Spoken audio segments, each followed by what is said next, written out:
नमस्कार दोस्तों, कैसे हैं? स्वागत है आप सबका फिर से एक नए वीडियो में। तो दोस्तों आज की इस वीडियो में हम लोग मैथ का ओरिजिनल वायरल पेपर करने वाले हैं, जो कि आपकी एग्जाम में हूबहू सेम टू सेम ऑप्शन के साथ मिलेगा। तो वीडियो को ज़रा से भी स्किप मत कीजिएगा, अंत तक बने रहेगा। और चैनल पर नए होंगे दोस्तों तो चैनल को जरूर सब्सक्राइब करके और घंटी के निशान कॉल पर दबा लीजिएगा, क्योंकि आज की वीडियो एक्सपेक्टेड पेपर करने वाले हैं आपका एग्जाम में हूबहू बच्चों ऑप्शन के साथ देखने को मिलेगा। जैसा कि 8 क्लास का सारा क्वेश्चन हूबहू ऑल्टो वाला है ऑप्शन के साथ, उसी प्रकार आपका जो है 10th का आया, 11th का, 12th का भी आया, तो आपका 9th वालों को भी आएगा। आपको टेंशन नहीं लेना है, आप लोग इसे हल्का में मत लीजिएगा, नहीं तो बाद में बहुत ज़्यादा पछताइएगा। ये वायरल पेपर होने वाला है, डायरेक्ट अपने एग्जाम में बच्चों हूबहू ऑप्शन के साथ देखने को मिलेगा। वीडियो को जितना ज़्यादा से ज़्यादा हो सके आप लोग शेयर कर दीजिएगा दोस्तों के, और चैनल पर ना हमें सब्सक्राइब करके चूँकि इस चैनल पर डेली मॉर्निंग वाले कंटेंट और मंथली डेली एग्जाम का भी आंसर की उसका पीडीएफ भी मिल जाता है, तो व्हाट्सएप को भी ज्वाइन कर लीजिएगा। तो चलिए आज की इस पहले प्रश्न को देखते हैं बच्चों। पहला प्रश्न क्या बोलता है? पहला प्रश्न बोलता है, इनमें से कौन परिमेय संख्या है? तो इसका सही जवाब आपका ऑप्शन नंबर बी आता है। क्या ऑप्शन नंबर बी आता है? देखिए √7 से √7 कट जाएगा, 2/7 आ जाएगा, आपका यही परिमेय संख्या। अगला बोलता है शून्य क्या है बच्चों? तो शून्य जो है आपका परिमेय संख्या क्या है? यह भी एक परिमेय संख्या है। अगला 0.3 का बार बराबर, इसके बराबर क्या आएगा? तो इसके बराबर आपका ऑप्शन नंबर बी आता है 3/10। क्या 3/10? चलिए अगला प्रश्न देख लेते हैं। बोलता है 1/√2 का परिमेयकरण क्या होगा? तो इसका परिमेयकरण करेंगे तो ऑप्शन नंबर बी आएगा, √2 × 2 आएगा। क्यों? क्योंकि जो नीचे रहता है उसी से हम लोग मल्टीप्लाई करते हैं, ऊपर और नीचे दोनों में। तो चलिए अगला प्रश्न, 36/1/3 का मान क्या होगा? तो इसका ऑप्शन नंबर आपका ए से जवाब आ जाएगा। ए इसका सही जवाब आ जाएगा। अगला प्रश्न आप लोग ध्यान दीजिएगा, बोलता है किसके बराबर है छठा का? तो छठा का ऑप्शन नंबर ए आता है 2 के बराबर। अगला प्रश्न है, बोलता है निम्नलिखित में से कौन जो है बहुपद नहीं है? तो 17 का आपका सही जवाब आपका ऑप्शन नंबर डी आता है। क्या दोस्तों? आपका ऑप्शन नंबर डी आता है, जो कि दिया है y+2/y। अगला बोलता है निम्नलिखित में से त्रिघाती पदी कौन है? त्रिघाती पदी मतलब जिसका घात 3 हो, पावर 3 हो। तो 8 का आपका ऑप्शन नंबर बी आता है। क्या आता है? ए बी आता है। चलिए अगला 9 नंबर, बोलता है इतने तक का गुणांक क्या होगा? x² का गुणांक क्या होगा? तो आप देख सकते हैं 9 का ऑप्शन नंबर बी आएगा। गुणांक मतलब उसका बगल में, देखिए x² के बगल में कुछ नहीं है तो 1 है, तो आपका ऑप्शन नंबर बी सही हो जाएगा, जो कि 1 है। अगला 10 नंबर, इतने का शून्य क्या होगा? शून्य के निकालने के =0 करके बनाते हैं, आपको पता होना चाहिए। तो बच्चों इसका 10 का आपका ऑप्शन नंबर बी आएगा, यानी कि बच्चों -1/2 आ जाएगा। आप लोग देख सकते हैं कैसे करना है शून्य निकालने के लिए, आप लोग ध्यान दीजिएगा। थोड़ा सा मैं बता देता हूँ। 2x + 1 है बराबर 0 लिख दीजिएगा, 2x बराबर -1 आ जाएगा, और x बराबर -1/2 आ जाएगा, जो कि आपका ऑप्शन नंबर बी में था। मैंने आपको बता दिया। हमने 10 प्रश्न को देख लिया है। तो अगर आपने अभी तक चैनल को सब्सक्राइब नहीं किया है, जल्दी से सब्सक्राइब करके और घंटी के निशान कॉल पे दबा लीजिए, चूँकि आपके एग्जाम में यही से हूबहू ये ओरिजिनल वायरल पेपर है, हूबहू ऑप्शन के साथ मैच करेगा। जी हाँ, ऑप्शन के साथ मैच करेगा, इससे बाहर एक भी प्रश्न नहीं रहेगा। 100% क्वेश्चन आपका यहीं से आने वाला है। अगला बोलता है इसको जो इतने से भाग देने पर शेषफल प्राप्त होगा। तो 11 का आपका ऑप्शन नंबर सी आता है। 5 का दोस्तों 5 सही जवाब आ जाएगा। आगे दोस्तों 12 बोलता है इनमें से कौन दो चर वाला रैखिक समीकरण है? 12 का ऑप्शन नंबर जो डी आता है 2x + y = 7। चलिए अगला बोलता है x इतना का हल क्या होगा? तो 13 का आपका ऑप्शन नंबर बी आता है बच्चों 4/2। क्या 4/2? अगला प्रश्न 14, बोलता है दो चर वाले रैखिक समीकरण के हल होते हैं, क्या होते हैं? तो इसका ऑप्शन नंबर सी आता है अनंत। क्या दोस्तों? अनंत। चलिए अगला प्रश्न, बोलता है इतना इतना का किस चतुर्थांश में होगा? तो आप देख सकते हैं दोनों माइनस में पता होना चाहिए, यहाँ प्लस प्लस और इसमें जो है माइनस माइनस, जो कि आपका सेकेंड में होंगे। क्या बच्चों? सेकेंड में आपका होंगे बच्चों, सॉरी सेकेंड में नहीं, थर्ड में होंगे। क्या होंगे?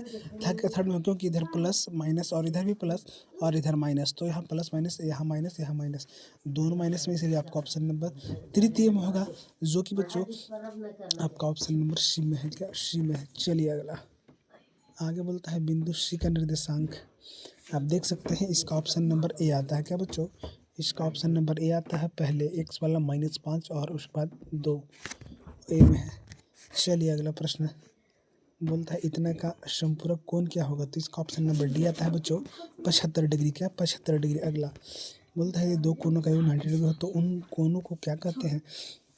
तो हम लोग उसको कहते हैं ऑप्शन नंबर सी पूरक कोण। क्या पूरक?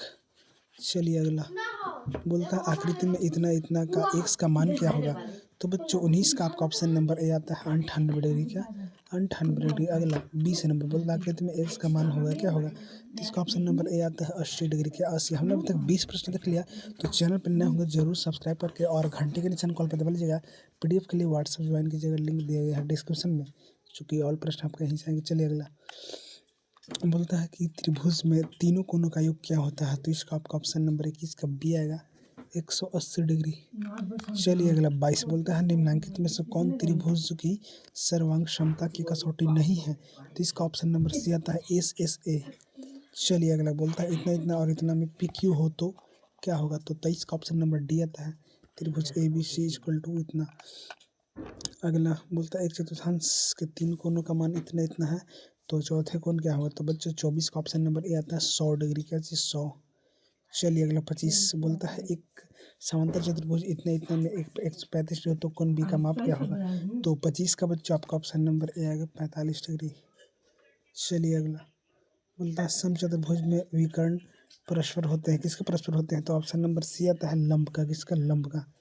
चलिए अगला बोलता है कि एक ही आधार और एक ही समांतर रेखाओं के बीच स्थिर समांतर चतुर्भुज का क्षेत्रफल क्या होता है, तो ऑप्शन नंबर ए आता है बराबर। क्या चीज़? बराबर। चलिए अगला आगे बोलता है यदि एक समचतुर्भुज में विकर्ण इतना हो और विकर्ण इतना इतना दिया गया हो तो क्षेत्रफल क्या होगा, तो 28 का आपका ऑप्शन नंबर ए आता है 35 सेंटीमीटर स्क्वायर। क्या? 35 सेंटीमीटर स्क्वायर। अगला एक जो है सक्रिय चतुर्थांश में इतना इतना हो तो क्या होगा, तो 29 का ऑप्शन नंबर डी आता है 180 डिग्री। क्या? 180।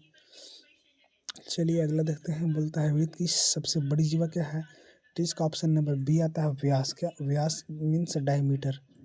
चलिए अगला देखने वाले हैं। अगर आपने अभी तक चैनल को सब्सक्राइब नहीं किया है सब्सक्राइब करके और घंटी के निशान कॉल पर दबा लीजिएगा। आपका डायरेक्ट प्रश्न ऑप्शन के साथ मैच करने वाला है, तो व्हाट्सएप को भी ज्वाइन कर लीजिएगा PDF पाने के लिए। अगला प्रश्न बोलता है पटरी और प्रकार की सहायता से खालिस्तान कोण की रचना संभव नहीं है, तो 31 का आपका ऑप्शन नंबर बी आता है। क्या आता है? बी आता है, जो कि 40 डिग्री है। चलिए अगला बोलता है कि हीरोन का सूत्र क्या होगा, तो 32 का ऑप्शन नंबर बी आता है √S × S - A × S - B × S - C। अगला एक त्रिभुज की भुजाएं इतना इतना इतना हो तो उस त्रिभुज का परिमाप क्या होगा, तो 33 का आपका ऑप्शन नंबर सी आता है 264 मीटर। क्या? 264। अगला 34 एक समबाहु त्रिभुज का परिमाप इतना इतना हो तो उसकी भुजा की लंबाई क्या होगी, तो 34 का ऑप्शन नंबर बी आता है 20 सेंटीमीटर। क्या चीज़? 20। अगला यदि एक घन का कुल क्षेत्रफल इतना हो तो घन का आयतन क्या होगा, तो 35 का ऑप्शन नंबर सी आता है 64 सेंटीमीटर क्यूब। अगला प्रश्न यदि एक बेलन कितने इतना दिया गया तो उसका वक्र पृष्ठ क्षेत्रफल क्या होगा, तो इसका ऑप्शन नंबर ए आता है 2πRh। क्या चीज़? 2πRh। अगला यदि किसी शंकु की ऊंचाई इतना हो तो शंकु का आयतन क्या होगा, तो 37 का ऑप्शन नंबर सी आता है 1/3πr²h। अगला 38 बोलता है यदि किसी अर्धगोला की त्रिज्या इतना हो तो वक्र पृष्ठ क्षेत्रफल क्या होगा, तो 38 का ऑप्शन नंबर बच्चों ए आता है 2πr²। अगला देखने से पहले मैं बोल देना चाहता हूँ इस वीडियो का डिस्क्रिप्शन में आपको एक प्लेलिस्ट मिल जाएगा, प्लेलिस्ट पे जाकर लिंक मिलेगा, टाइप कीजिएगा और वहाँ पे जो वीडियो दिया गया है आप लोग उसे ज़रूर से ज़रूर देख लेंगे, क्योंकि आपका एग्जाम में बच्चों 1000% अगर आप इन सारे चीज़ को देख लेते हैं तो इससे बाहर एक भी क्वेश्चन नहीं आएगा। तो प्लेलिस्ट वाला भी वीडियो आप लोग जाकर जरूर से ज़रूर देख लीजिएगा, आपका बाहर इससे बाहर एग्जाम में नहीं आने वाला है। वर्ग अंतराल इतना तक का उच्च सीमा क्या है, तो 39 का ऑप्शन नंबर बी आता है 25। क्या चीज़? 25। अगला लास्ट प्रश्न देखने से पहले वीडियो को लाइक करके दोस्तों को शेयर कर दीजिएगा, आपका प्रश्न नहीं ऑप्शन के साथ मैच होगा। बोलते हैं यदि किसी सिक्के की एक बार चला जाता है तो चित आने की प्रायिकता क्या होगा, चित या तो पट आता है जो आता है उसको ऊपर और टोटल को नीचे, 1/2 ऑप्शन नंबर ए में था। इस तरह से बच्चों मैंने बताया और आपको ऑल सब्जेक्ट का मिल जाएगा, तो आप लोग वीडियो को लाइक जरूर कीजिएगा। मिलते हैं अगले वीडियो में। जय हिंद।